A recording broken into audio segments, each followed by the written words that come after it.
I think you hit it on the head. It starts with me. Can't turn the ball over. Got to get the operation going with the guys, regardless of whatever the situation, circumstance may be. We just got to stick together. That's it. That's how we move forward from this. After a game like this, game like last week, it's easy for everything to go sideways. How do you make sure that doesn't happen? A long way to go. A lot of games still to play. For sure. I would say it's kind of, in a way, similar, but not similar to, I would say, our 21 season, when we went 1-7 to start, and then we were able to turn it around and finish off, I believe, 9-8 or something like that. But there's always hope, and you just got to find ways to get the guys to stick together and continue to press forward. So it felt like throughout the day, you guys were on 3 different pages: receivers, line, everybody in the backfield. Is that how it felt from your standpoint? Yeah, I would say just the execution aspect of it for us, speaking offensively. I think that was a big deal with us within the first half, and then kind of trickled its head in the second half as well. And then that's when the turnovers for me started to show up as well. You can't do that, and you can't expect to win games that way too. Is that the best defense you faced all season? I would say they're a really good defense, but I think a lot of it was, we shot ourselves in the foot, hurting ourselves with penalties, going out there, the alignment of things. Do we know where we're supposed to be? Are we on the same page with communication to the receivers? Things of that nature. But they're a really good defense. So I can't give that they are the best defense that I faced or not, but they're a really good defense. You got the field goal to end the first half, probably collected yourself a little at halftime, and then the first play of the second half, what happened there? Yeah, just made a throw. Maybe it was too high for Vaughn. So I got to make a better throw for him to be able to come down with that. So a lot of penalties, both sides of the ball, but a lot of pre-snap penalties on the offensive side of the ball. What can you contribute that to? Well, I think guys want to do good every time they're out there, right? Hear the play, they hear the motion, snap points, things like that. And, I think they're just so antsy with all the motions that we got going when they see a guy moving as well, and that's maybe a guy that they have that they want to make sure that they attach them quickly. So I think it has a lot to do with that. Another big storyline going to the game was you sharing some of the common things with Dylan Gabriel. Were you guys able to share a moment, anything after the game? Just told them congratulations, wish them the best of luck, things of that nature, but not much after that. So you guys, just last week, have come back when facing a big deficit. When that happens, what is the catalyst for it? Is it a group of guys who are more vocal, who fired up? Is it a big play? What happens that causes this team to snap out of a funk in the dust? I think it starts with the operation, being able to operate quick, knowing where guys are going to be, understanding that aspect of it, and then playing fast from there. I think that's what jump starts that whole deal. And as for the end of the game where you were pulled, was that a decision that you and Mike kind of agreed on? Was that all his decision, and kind of what was the feelings there? Yeah, that was just Headball's decision. He made that decision. So. Any reason why you can't get the operation if you're mid-season, get anything you can put your finger on?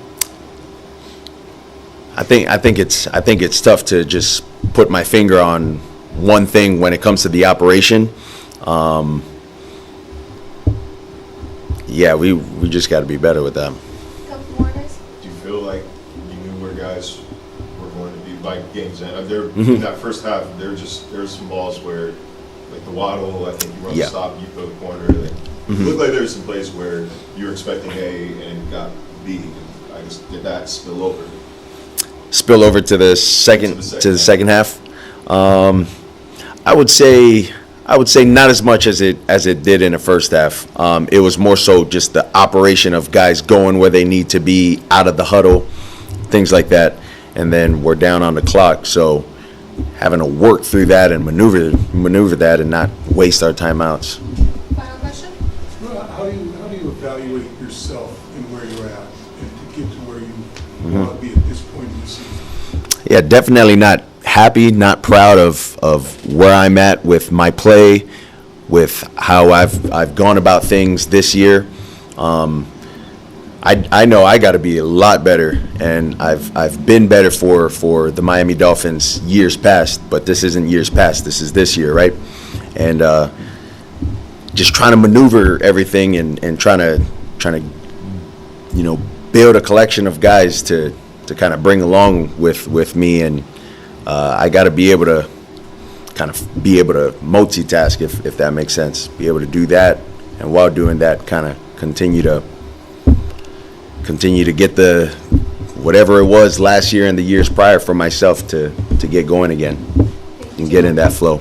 No, I think you did everything to lose the game. I think you saw a lot of frustrated players, from the season, allow it to seep into our play and keep us from executing. So the list goes on. You -4 or 100 yards and 11 penalties, two formulas that generally will equal immediate loss regardless of what you do. So, I think a game like this, I think we didn't see coming in terms of our prep, but you absolutely, with 100% certainty, have to evaluate everything.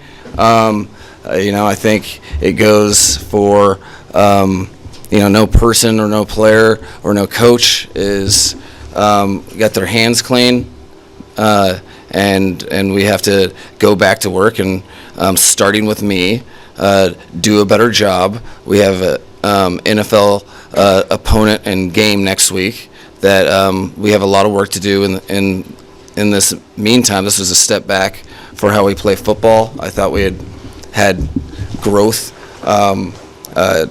and generally growth without results is a good thing for your team. In this case, it was not good enough, and you can go on any tangent and be at least partially right, regardless of what angle you take when you get beat like that. Every week you watch tapes, you get better at watching tapes, doing this, going to practice, and it's kind of been a stretch here where it really hasn't paid off. How do you get it to pay off as soon as next week? Because it's three losses in this league in a row always take its toll. You honestly get to see across the board, the people that you're working with, and we're professionals that need to do our jobs better. So you don't hold anything back. You're very clear in front of the team. The tape never lies. We'll have probably 20 plays that are self-inflicted wounds, and you can't even get on to beating the opponent if you beat yourself. So that's where it is, and we have a long work week ahead of us that we need to make very impactful, and I think the locker room knows that. You said frustrated players. Is that as the game goes on, or is that? I felt, guys have been frustrated with the season, and believe in each other a lot more than our record indicates. So, I just felt like emotional overreactions early in the first half, while being very competitive. But I think there was 4 drives sustained by penalties defensively, and I could feel that building up. And then you come out the gate the second half, and you have a fumble on special teams, and then a one-play pick six.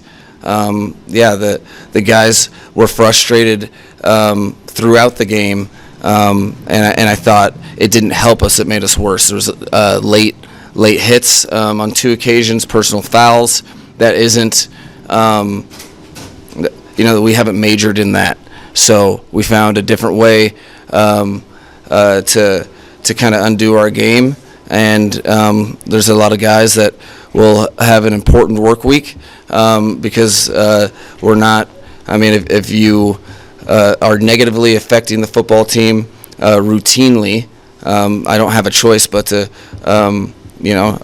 assess a different player, and I have to coach a lot better as well. So we're going to find out who and what we're made of. What will your conversation be with Tua after this game? It will be tape driven. So I'll take a look at the tape. But before watching the tape, I don't want to over conclude anything. I think but like you turn the ball over. It's the number one indicator of wins and losses, and it negatively affects the team. I think there's multiple factors in those turnovers, but I know at least 1 to 2 of them were extremely preventable from Tua, and he knows that. He was it just wasn't good enough. So we'll watch the tape and change our style of play if we have to. We'll do everything's on the table. When you go to a game, you fully know that you have the capability to win and get handed a very, very humbling loss. There's no ifs, ands, or buts about it. Guys need to be professionals. Guys need to step up to the plate. And every person, on our team, if you're saying it's not me, it's you. That's what I told the team. That's what I have to subscribe to, and we will be diligent in our both our cleanup of this game and the opponent for next week, because you're just not going to win games. And our team, we say we want to win games, so we have to do the things necessary to win games. Until that happens, we will lose games. Such a lack of discipline shown between penalties and turnovers. Do you still find players to be receptive to your coaching and messaging? Yeah, I mean, I think a lot of the frustration got in the way of our execution, and that's never going to be acceptable. I did think that specifically in the second half that the defense did not quit in a situation that was pretty difficult, considering receiving the ball after halftime, and then they're on the negative side of the field, and then all of a sudden have give up 7 more points that they didn't give up. I think there's the effort. The effort was there. The execution and the discipline, really, to play sound football and not take an extra step and still try to hit somebody or be out of position with your feet and hold. That all of these things amount to losing football games, and that lesson is a tough one, but it will forever stand in the National Football League. That doing things like that is not good enough and will not be good enough. Coach, What do you this tell- went, do you feel renewed concern over your job security? So the way I look at this job is I find it very offensive to all parties involved. If I'm thinking about having the job, I need to be doing my job. So for as long as I coach for the Miami Dolphins in this organization, they'll get everything from me, and I refuse to spend my time thinking about something that you have a job, you do your job, and you do it to the best of your ability. and that's where my concern lies.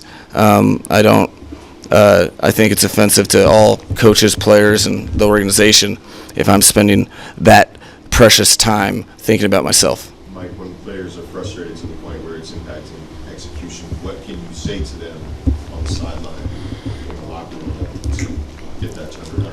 Well, I got to do a better job of saying that clearly, because in game we have to find our composure. But realistically, you do hard truth in this league.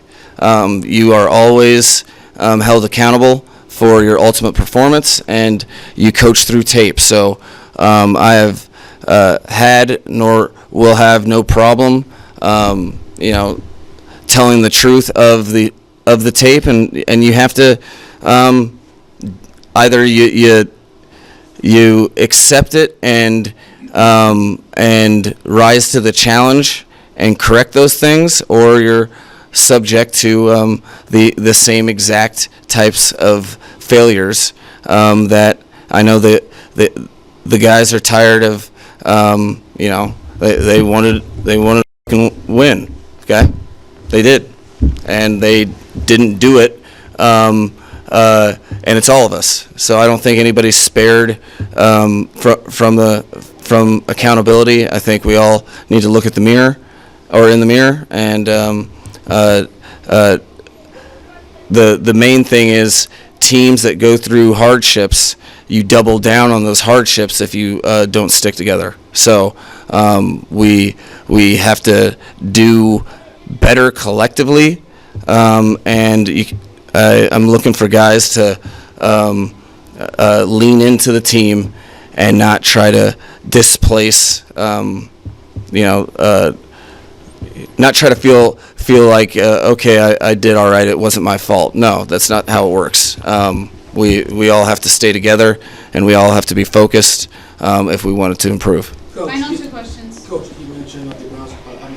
Your defense not giving up, but this Browns offense was beat by a lot. That's the worst in the NFL, and they're out there and do what they did. Is this offense better than what maybe we think they are, or? Well, I think the National Football League's an ever-evolving process.